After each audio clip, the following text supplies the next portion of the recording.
Now Barry Bonds comes up. Let's listen in. The case of Major League Baseball's missing black stars. In 1947, Jackie Robinson broke the color barrier. It was more than just a signing. It was an invasion of talent. For decades, the Negro Leagues had been a powerhouse of athletic brilliance that Major League Baseball had foolishly ignored.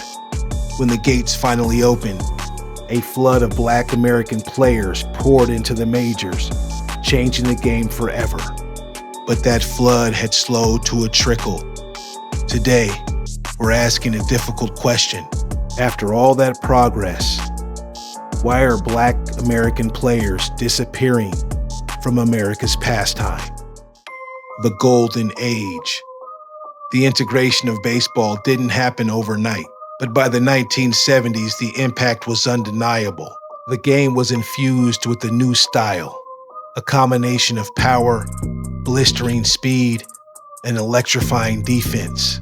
This was the golden age for African American players in the MLB. In 1971, the Pittsburgh Pirates made history by fielding the first and only all-black and Latino starting lineup. Think about that. 9 players. It wasn't a stunt. It was simply their best team. And the stars were legends. Hank Aaron, who broke Babe Ruth's home run record amidst racist threats. Reggie Jackson, Mr. October, who owned the postseason. Speedsters like Lou Brock and Rickey Henderson, who redefined the base paths. Power hitters like Willie Stargell and Dave Winfield. These weren't just players, they were icons who defined the era. The peak came in 1981. According to the Society for American Baseball Research, 18.7% of MLB players on opening day rosters were African American. The game was thriving, and black culture was a central part of its identity. The beginning of the decline. So what happened to all the black American players? The decline began in the 1980s and 1990s, and it was steep. By 1995, the percentage of black players had been nearly cut in half, dropping to around 10%. Today in 2025, that number has plummeted to just about 6%. There isn't one single reason, but a perfect storm of factors that pushed black youth away from the baseball diamond. The first, and arguably biggest factor, cost. Youth baseball became increasingly expensive. Travel teams, elite showcases, private coaching, high-end equipment. It can cost thousands of dollars a year. Meanwhile, sports like basketball and football require a ball and a patch of pavement.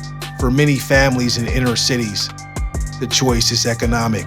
Baseball became a suburban sport, and as America's inner cities were being overlooked, the MLB front offices found a new cost-effective talent pipeline: Latin America.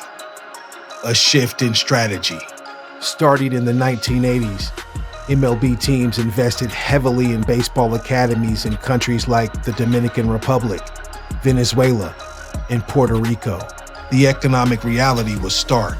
They could sign dozens of talented international players for the cost of one first-round draft pick from the U.S. This isn't to blame Latin players, who are incredibly talented and have enriched the game immensely, but it revealed a strategic shift. It was simply easier and cheaper for teams to recruit internationally than to invest in revitalizing baseball in struggling American inner cities. This leads to a more uncomfortable truth. Many critics believe the MLB has gone backwards when it comes to true integration. It's one thing to have players on the field. It's another to have them in the front offices making decisions. The lack of black scouts, player development staff, and general managers means there are fewer advocates looking for that specific talent, who understand the barriers and who are determined to overcome them. The pipeline isn't just broken at the youth level, it's broken all the way up. A flicker of hope. The situation is dire, but it's not hopeless. The league is aware of the problem and has launched initiatives like the MLB Youth Academy program and the RBI program, reviving baseball in inner cities.